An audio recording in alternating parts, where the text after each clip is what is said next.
Hello and welcome back to another episode.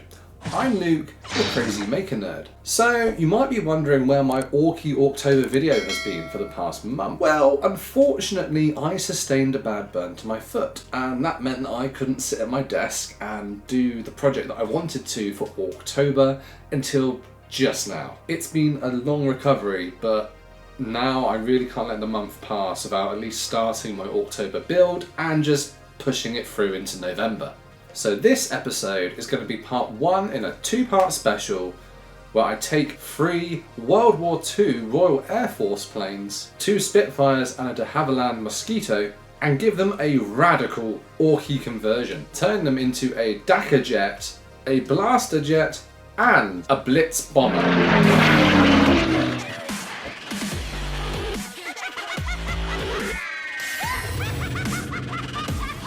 So this is going to be part one of a two-part series. Today I'm going to be focusing on the kit bashing, the building, gluing on all those extra guns, plates, orky bits. And once the physical conversion is done, I'm going to show you how to mask off and get all of the primer on them ready for the next episode, where we're going to be working on the detailed painting, adding a load of orky decals, and of course adding lots and lots of weathering, battle damage, you name it, it's probably going to have it. So without further ado, let's get building. So I started out with a Blitza-Bommer, a Temu plane, a Monogram plane and an Airfix kit. Opening up the actual Warhammer kit, it is clear all the parts are here that I'm going to need for 3 planes. Do you remember the days when they used to actually give you this many bits? It was so much better for kit bashing. So I did a lot of reading and a lot of studying of the manual to try and work out which pieces I could use for each plane so that I could actually give them all armaments and not run out of bits partway through this build. So first up, the DakkaJet. For this we're going to be using a Temu Spitfire, which I'm not going to lie, I was actually pretty impressed with. The instructions were an abomination known to man, utterly useless. However, the model itself was relatively well cast, and after I'd put the initial pieces together, it was quite clear how I could modify it to be a DakkaJet. I started off breaking out the front guns and then marking off on the underside of the wing to cut out a slot that I could then slide these weapons into. They fitted really well and I glued them into place pretty sharply. Then gluing the rest of the plane together and duplicating it on the other side, it was ready for the next step, mounting the wheels and attaching an air intake. Next I thought I'd work on the cockpit section, getting out my Orky bits box and working out which pieces I would make the pilot out of so that he could kind of fit into the plane. I decided I wouldn't bother any legs for these guys because you wouldn't see it anyway, and I cut off the weapons of some arms and I put them into a position as if they're holding some rods, maybe controlling the plane.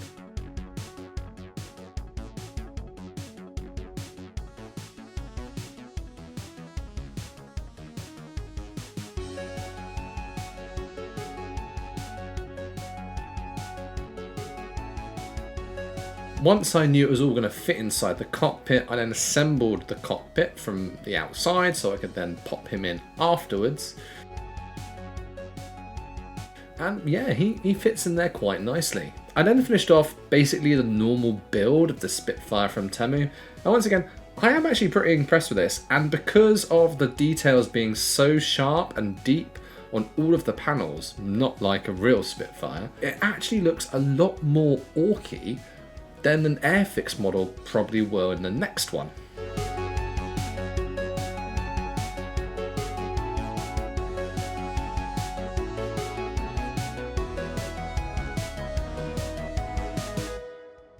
Once that was mainly assembled, I tried to work out where to put the next weapon, and I thought, maybe I should attach the propeller first, because you wouldn't want to mount it in a place where basically you shoot your own propeller or get in the way, would you? That just wouldn't make sense. So I decided where to put it, glued it into place just outside the propeller's range, And yeah, I was pretty happy with that. Well, the next thing I needed to work out was, what do I do for the engine? Now, I've got the actual Spitfire engine originally mounted, but more engine means more fast in Ork language, so I decided to add some more pipes to the side of that engine. And you know, we've got engine, we've got propeller, we've got extra pipes. What more do you need for extra speed? I glued all the rest of the little bits to the wings on, which were very fiddly, I'm not going to lie.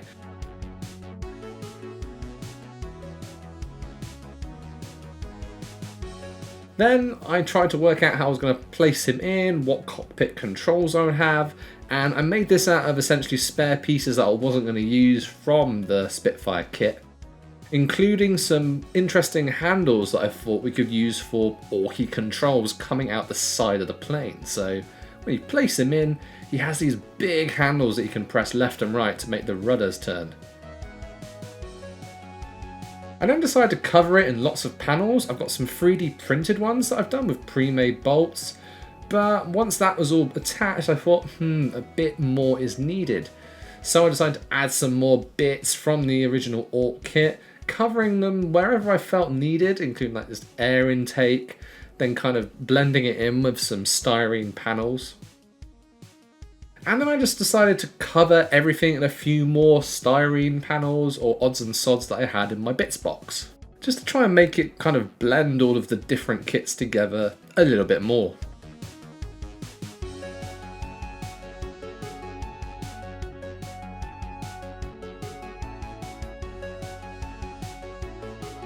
And then got this interesting thing out that kind of holds the plane in place. And that's because I want to do a little bit more fiddly stuff where you don't necessarily want the bottom of the plane pushing on the table. This again was from Temu, and I was actually quite impressed with it.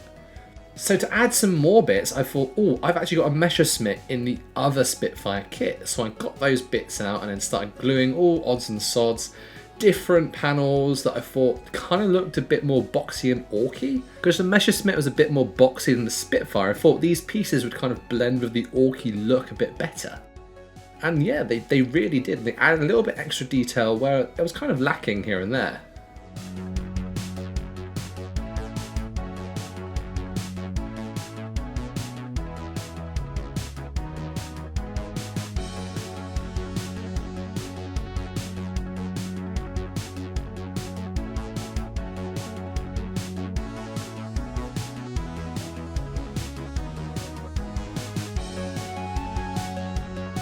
Once again, on the underside, I said add a load of extra styrene pieces as well and some extra 3D printed panels just to give it that little bit more.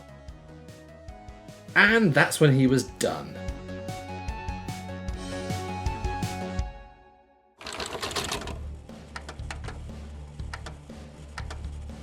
Next up, the BlastaJet. Now for this, I'm using the Airfix Spitfire instead, which takes a long time to build the actual basic stuff like the seat and the cockpit and the wings, and yeah, a lot more complex than the Temu one. A lot better for historical, but not so great for kit bashing. Then I got out the Orky bits again and started gluing on some side pipes, a bit of the weapon on the back, and then I modified where the tail would normally be to try and put the Ork version of the tail on, so that it would look a bit more like the Orky version of the Spitfire rather than just a normal Spitfire.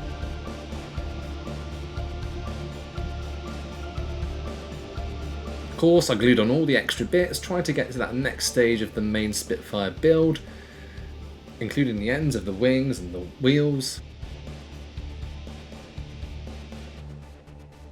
Then I went on to building the Ork in the same sort of way that I did the last one.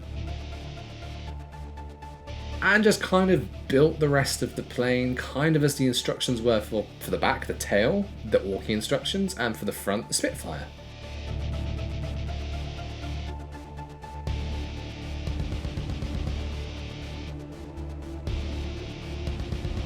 To try and blend the pieces together, I cut up a load of Orky pieces and then added some extra panels to try and once again merge the two models together. This included adding some Orky bits on top of the Orky bits that I'd 3D printed, and then it was on to the armaments. For this one we've got some very large plasmary weapon, which kind of just hook underneath the wings and glued on really nicely. I also added a little bit more speed and stuff, using the air intake and attaching it. And then I went back to the Ork himself, trying to figure out the best way for him to be holding some really big controls, kind of like they're moving the rudders manually with cables or something.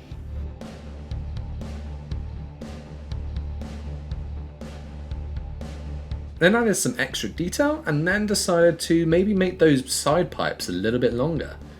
For this I used some styrene extrude and just cut it down to different lengths and glued it to the sides of the plane, kind of blending it with the original twin pipes.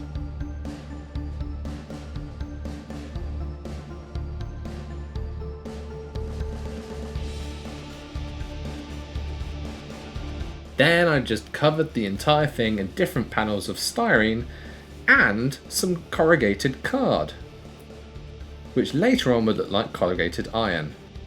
I also thought I'd do some really degraded pieces by super gluing down foam, which basically breaks the foam down and makes it look really rough.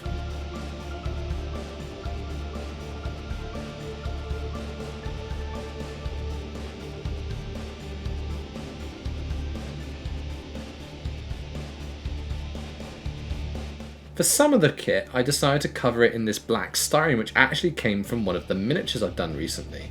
It's just free plastic. It's always worth cutting up into small strips and keeping it in your bits box.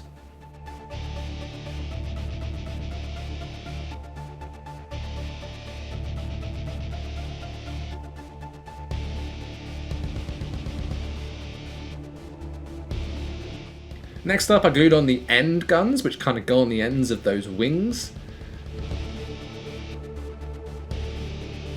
And the main gun on the underside as well.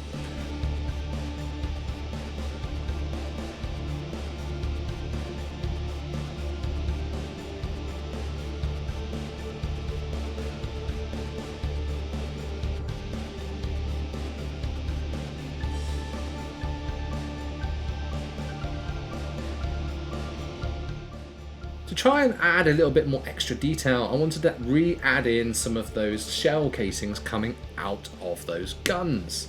So I made some styrene boxes and attached them to the tops of where the guns would essentially be expelling all of those shot, and then stuck in the original Orky part so it looked like the shells were flying out the tops of the guns when they're used.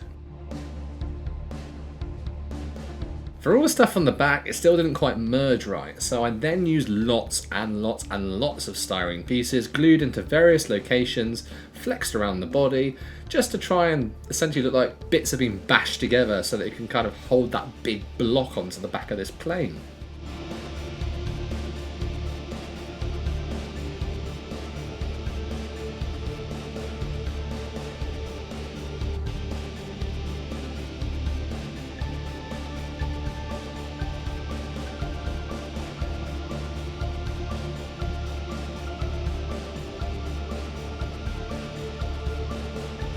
I also did a similar method with the guns on the side, covering up all of the open spaces where they would normally be attached to the actual Ork plane. And then just kind of adding extra bits here and there again. Just trying to make it look a bit more detailed over and over until I was satisfied with the result. And I was happy in the end. I think it turned out pretty cool.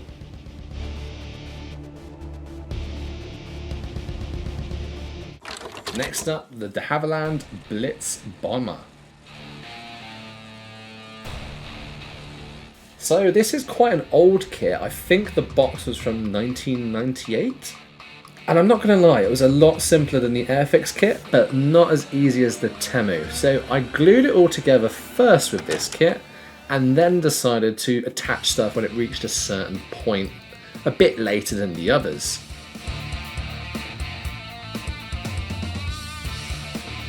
Of course, I basically just replicated what I did in the previous one, attaching tailpipes, panels and weapons from what would be the Blitza-Bommer build of that kit. including these massive bombs which didn't actually fit in the bomb bays of the Mosquito, so I kind of just glued them on the bottom like they'd been tacked on out of desperation.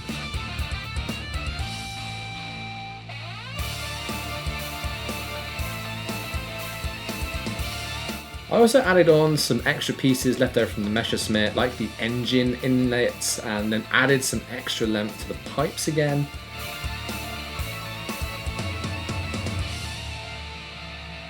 But most of this process was basically what you've seen already on the others, so I didn't want to go too in depth with this one, so that we can get onto something a little bit different. And that would be welds and bolts. So, for this, the absolute first thing I did was using Vallejo plastic putty, go around a large number of the panels that I added to these planes, whilst pushing the nozzle up and down ever so slightly, trying to create like a fake weld line. I've used this technique quite a few times on different projects, and every time it doesn't seem to disappoint. As long as you paint it well, it does look like fake welds. Another tip is, to make some rusty areas, I decided to push down and lift, so you get these little dollops.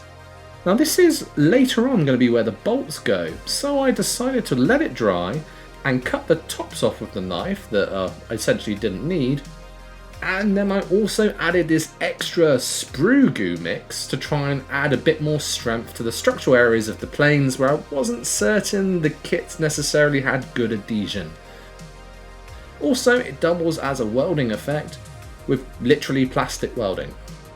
Once that was all dry, lots of bolts. And for this I used nail beads. You see, when you put down some super glue and then put a nail bead on top and then you essentially paint it later, it looks like a very convincing, slightly rusted bolt. And where those little white dollops were earlier on will look even more thick and rusty, like it's all crusted around the edge of the bolt. I then quickly drilled out all of the gun barrels on the planes,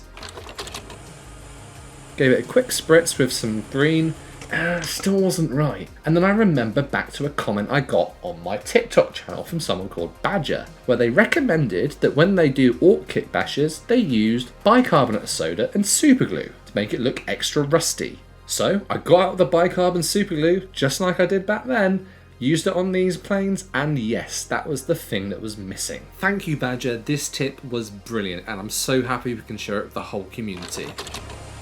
So I gave him a quick spritz with green again. Then I masked off the top where I want it to remain green, and then sprayed the underside in a cream colour.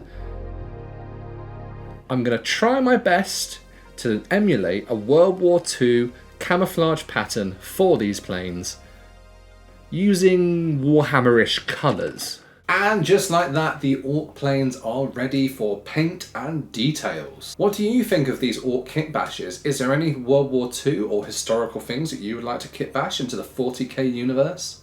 Let me know in the comments below. Don't forget to hit that like, subscribe and bell icon so you know when part 2 will be out. I'm going to have some really neat tips and tricks for you throughout that video on how to paint these planes to, I'm going to say, a wargaming standard, but with a few extra little details that you might not normally do. But until next time, I'll see you later, my nerds.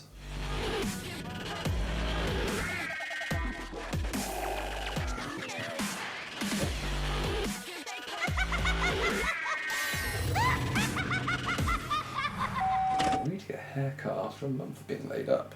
What are you still doing here? Go kit bash some stuff.